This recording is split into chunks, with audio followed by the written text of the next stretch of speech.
भारतीय बाजार कल जब ट्रेड के लिए लौटेंगे तो देखेंगे कि संकेत किस तरह के मिलते हैं, खास तौर से ग्लोबल संकेत।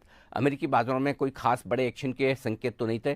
70 पॉइंट नीचे डाउ फ्यूचर्स ट्रेड करते दिख रहे थे, लेकिन नजरें इस बात को लेकर होंगी कि किस तरह के डेवलपमेंट अमेरिका और ईरान के बीच बातचीत को लेकर आते हैं, या किसी डील को लेकर आते हैं, या हॉर्मुज को खोलने को लेकर आते हैं। ये पहला ट्रिगर होगा।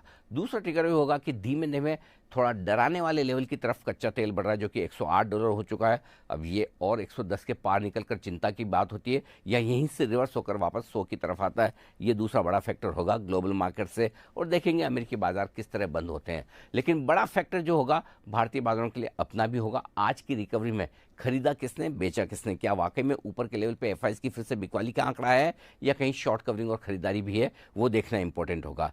जहां तक लेवल्स का सवाल है, 23,800 23,900 अब आपके लिए कल मजबूत सपोर्ट का काम करेगा, और ऊपर में 24,200 से लेकर 24,350 की रेंज है, वो आपके लिए रुकावट के तौर पर हो सकती है। याद रहे कल निफ्टी बैंक निफ्टी की वीक मंथली एक्सपायरी भी है, उस लिहाज से थोड़ी वॉलेटिलिटी, थोड़ा एक्शन बढ़ सकता है। जहां तक सवाल बैंक निफ्टी का है, बैंक निफ्टी के लिए 55,750 55,900 सपोर्ट का काम करेगा, और ऊपरी स्तरों पर 56,850 से लेकर 57,075 की रेंज ऐसी होगी बैंक निफ्टी की, जो ऊपर के टारगेट के तौर पर आप देख सकते हैं। मिड कैप और स्मॉल कैप शेयरों में वैसे तो आमतौर पर मजबूत एक्शन की पूरी उम्मीद है, लेकिन देखेंगे क्या कुछ होता है। रिजल्ट्स के लिहाज से भी बड़ा दिन होगा। कल ढेरों कंपनियों के नतीजे हैं जिन पर बाजार का एक्शन रहेगा। स्पेशली ऑटो सेक्टर पर नजर रखनी होगी, क्योंकि मारुति के नतीजों के साथ ऑटो सेक्टर के नतीजों की भी शुरुआत होती दिखेगी। तो स्टॉक और सेक्टर स्पेसिफिक एक्शन भी बाजार में कल भरपूर बढ़ने वाला है।